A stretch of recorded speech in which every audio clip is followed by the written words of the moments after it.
अहमद खान लगारी साहब से मेरी पहली मुलाकात उस वक्त हुई जब कमिश्नर ऑफिस में मीटिंग हो रही थी और आप अपने मैं उस वक्त बासियत district account officer DG Khan में नया नया तैनात हुआ था और आप EDO/CD की हैसियत से फ़राइज़ सर अंजाम दे रहे थे।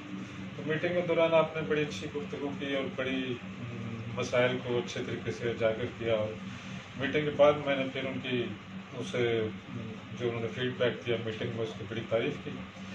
तो उनके साथ मुलाकातों का सिलसिला शुरू हो गया। ये मुलाकातें आस्ता आस्ता दोस्ती में बदल गई। तो जब भी मुलाकात होती तो ख़ासी इलाक़े आगरा पर और सियासी समाजी हवाले से गुफ्तगू होती है। उनकी गुफ्तगू में बड़ी डेप्थ होती थी, शेर व अदब के हवाले से बात होती थी। और मैंने फिर उनकी दिलचस्पी देखते हुए पूछा कि लगारी साहब आप खुद भी लिखते हैं? तो हंसकर कहने लगे कि नहीं, कुछ लिखता विखता तो नहीं, बस पढ़ने का शौक़ है। फिर जब मेरी मुल्तान में पोस्टिंग हुई एज डिस्ट्रिक्ट काउंट ऑफिसर तो एक दिन मैंने अखबार में उनके नाम का लिखा हुआ कालम कोई सुलेमान के उन्वान से देखा पढ़ा।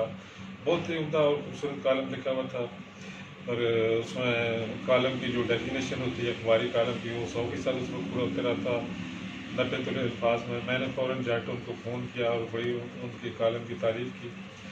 तो कहने लगे मैं ऐसा 20 साल से कालम लिख रहा हूँ और मैंने अफसानों की भी एक किताब लिखी हुई है और मैं रिटायरमेंट के बाद असली नाम से कालम लिख रहा हूँ। तो ये कालम जो है उसकी किताब भी कंपाइल कर रहा हूँ। अब लगारी साहब जो हैं उन्होंने अपना कोई सुलेमान के नाम से यूट्यूब चैनल का आगाज़ किया है।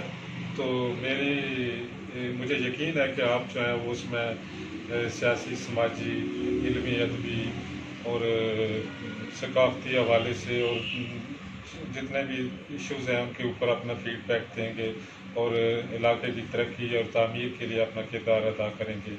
मेरी नेक तमन्नाएँ और ख्वाहिशात जो हैं वो कोई सुलेमान यूट्यूब चैनल के साथ हैं।